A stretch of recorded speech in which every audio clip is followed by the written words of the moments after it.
ഇന്ത്യയുടെ സ്വാതന്ത്ര്യസമര സേനാനികളിൽ പ്രധാന പങ്കുവഹിച്ച ധീര വനിതയാണ് അരുണ ആസിഫ് അലി. സ്വാതന്ത്ര്യത്തിൻ്റെയും മതസൗഹാർദ്ദത്തിൻ്റെയും പ്രതീകമായ അരുണ ആസിഫ് അലി ജനിച്ചത് 1909 ജൂലൈ 16-നാണ്.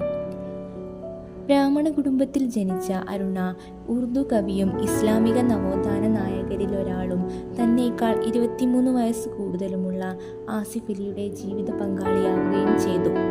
വിവാഹം കഴിഞ്ഞ് 2 വർഷത്തിനകം ഉപ്പു സത്യാഗ്രഹത്തിൽ പങ്കെടുത്ത് അവർക്ക് ജയിലിൽ പോകാനിടയായി.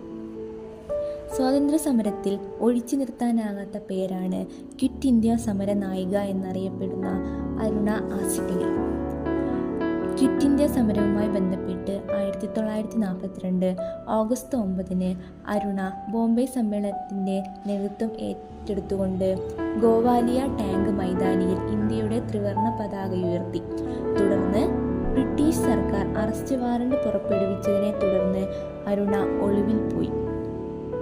ഒളിവിലായിരുന്നപ്പോഴും അരുണ തൻ്റെ സ്വാതന്ത്ര്യ സമര പോരാട്ടങ്ങൾ അവസാനിപ്പിച്ചിരുന്നില്ല. സ്വാതന്ത്ര്യാനന്തരം സ്ത്രീ വിദ്യാഭ്യാസത്തെ പ്രോത്സാഹിപ്പിക്കുന്നതിലൂടെ സ്ത്രീകളുടെ പദവി ഉയർത്തുന്നതിനായി അരുണ പ്രവർത്തിച്ചു. 1964 ലെനിൻ സമാധാന പുരസ്കാരവും 1991 ജവഹർലാൽ നെഹ്റു സമ്മാനവും 1992 പത്മവിഭൂഷണും അവരുടെ മരണത്തിന് 1 വർഷത്തിന് ശേഷം 1997 രാജ്യം ഭാരതരത്ന നൽകിയും ആദരിച്ചു. 1996 ജൂലൈ 29 തൻ്റെ 87-ാമത്തെ വയസ്സിൽ അരുണ ആസിഫ് അലി എന്ന ധീര വനിത ഈ ലോകത്തോട് തന്നെ യാത്ര പറഞ്ഞു.